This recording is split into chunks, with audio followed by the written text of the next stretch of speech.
Hi homesteaders, this is Melissa with William Homestead, and welcome to my channel where we focus on homesteading skills, self-sufficiency, and resilience.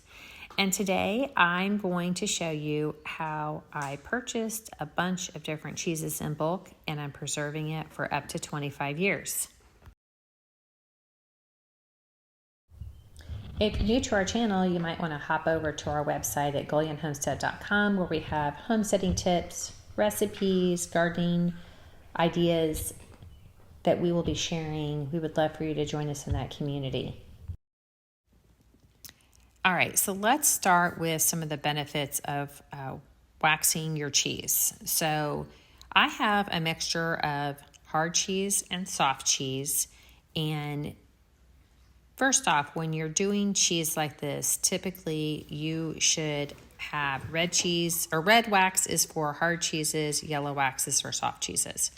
I had not done this process before, so I decided that I was just going to buy one color of wax to do my cheese. Moving forward, I will absolutely switch this out so I have a better, like just visually, I can look at my cheese and know which one is which, if it's a hard cheese or a soft cheese. So I used the red wax, and I did end up, I'll show you guys in a little bit, I did end up labeling it and marking it so you could see what cheese is what. But I started with buying bulk cheese from Azure Standard, and then we moved on to buying some bulk cheese at Costco.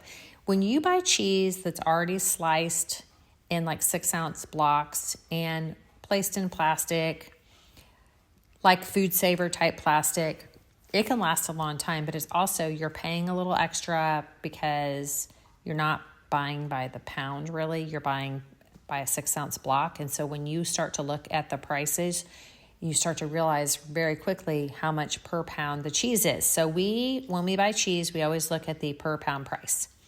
So as you can see right here, I was trying to cut through this red wax and it was super hard. So I ended up just throwing it on the stove and letting it melt on the stove. That worked out much better. But we purchased some cheese from Costco. There was a jalapeno cheese and a sharp cheddar cheese that Steve and I wanted to try. So I have a mozzarella, I have a sharp cheddar, and I've got a jalapeno. I want to say it's a jalapeno cheddar possibly that we waxed today. I still have a whole block of mozzarella that I have not done anything with, but this process was so easy. So let's move on and let me talk to you a little bit more about the benefits of waxing. So if you're going to wax your hard cheeses age the more they sit. So honestly, when you're buying cheese, it's probably aged pretty well already, but you can actually age it even more and it can taste fabulous if you like a real bold type of cheese. And so putting the wax around the hard cheeses actually does preserve it longer and allows it to age as it sits in the wax. It also helps to preserve the moisture in the cheeses as well without, and I'll talk about this in a little bit because the moisture on the inside of the cheese is different than the moisture that you would have on the outside of the cheese.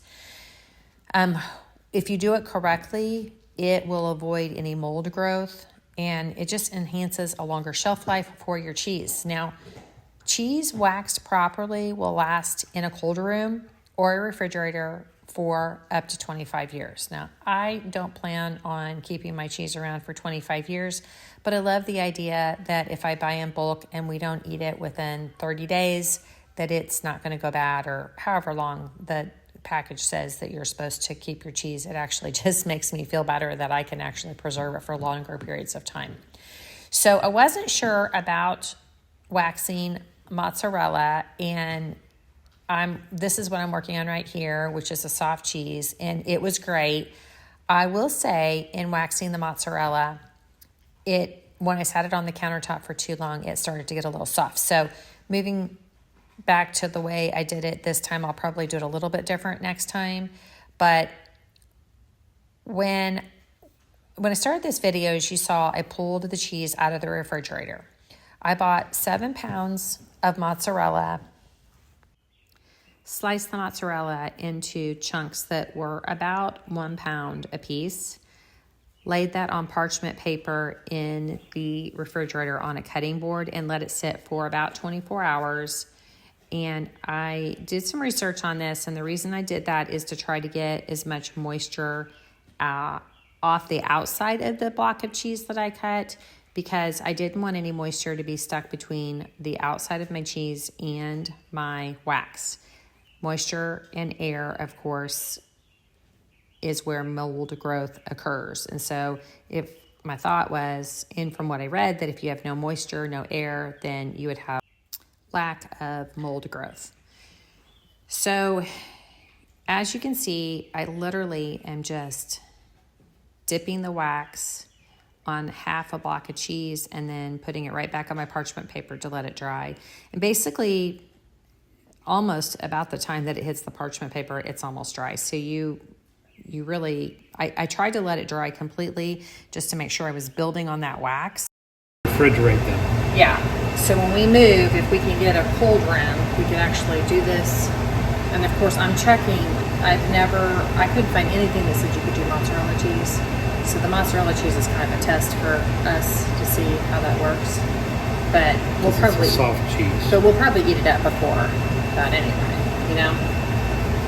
So I need to decide how thick the cheese is on each block there. And so in doing this, I started to think, well, now I need to label my cheese so I can remember what cheese is what in the refrigerator.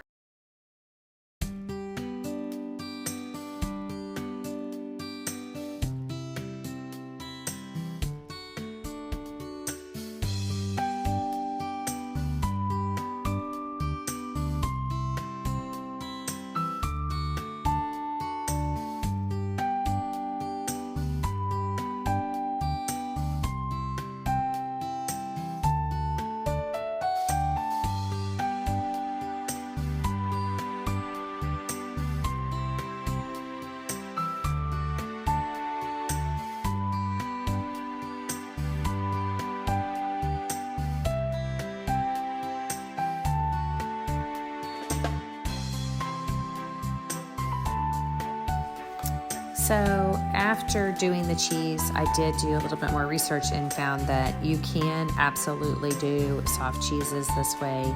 So I think the mozzarella, after Steve and I talked about it, is going to last us quite a while. The wax is not necessarily edible. Let me say it's 100% okay to eat the wax, but there's no nutritional value to it, and honestly, it doesn't really taste that good. It tastes waxy. So you would want to either peel the wax off or cut the wax off before using your cheese. But the soft cheeses, again, are usually waxed with yellow wax, and hard cheeses are waxed with red wax. I just chose to do all of it red wax because it was my first try, and I didn't want to invest in two different colors of wax until I knew this process was going to work and I was actually going to be able to dip the cheese in the wax and the wax was going to stick.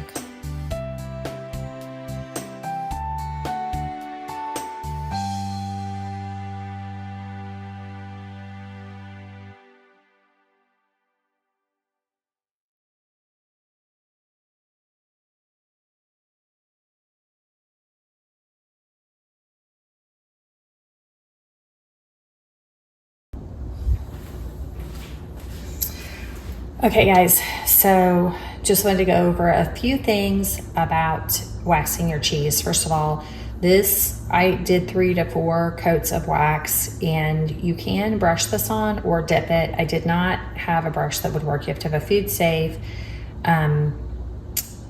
non-silicone brush. I only had silicone, so I chose to just dip it by hand. And the wax, once it heats up, it's not a problem at all. It doesn't get too hot. It's like putting your hand in a candle or something. It's not a problem at all. So I did 3 to 4 coats on each of these, and the label, of course, you can see through the wax, which is great because now that we have 3 different types of cheeses, I want to make sure I know which cheese I have. This, I've read, can stay shelf stable if you have like a cold room at 50 degrees or below, or your refrigerator for up to 25 years. That's not going to happen in this house. I didn't preserve that much cheese, but if that's something that you're looking at, that would be great. Buy your cheese in bulk and then wax it, and then you'll have a back storage of cheese, and you could just kind of work through it.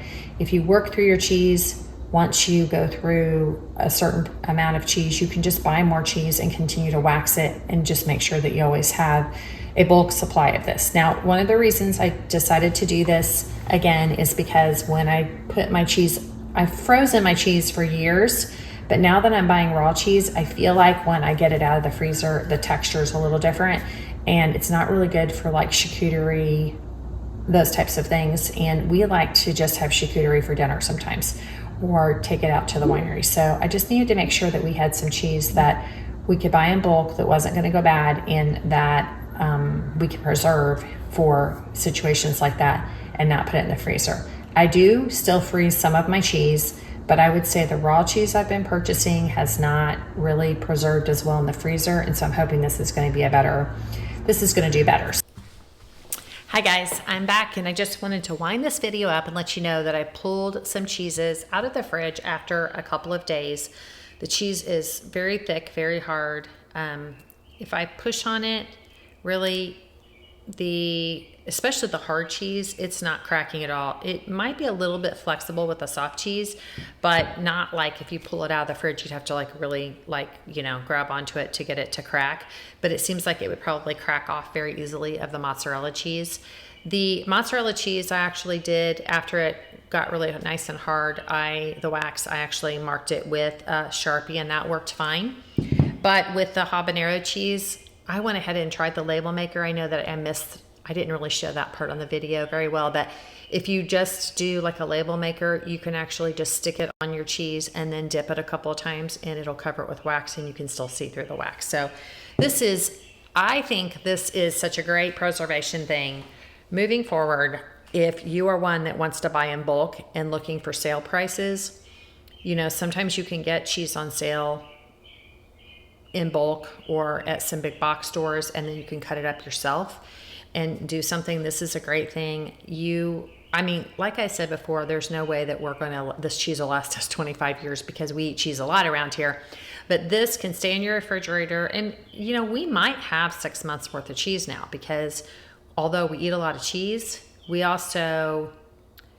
eat small batches of cheese. So like we would probably cut this up and take it to a winery, or if we had some friends over for charcuterie, this is what we would use. So this is such a great preservation thing. Moving forward, we are absolutely going to be doing this. So I hope you enjoyed this video. I hope you found this helpful. If you could please share this video to help our channel grow, we would really appreciate it. Like and subscribe so you don't miss any of our upcoming content. Thanks. Bye.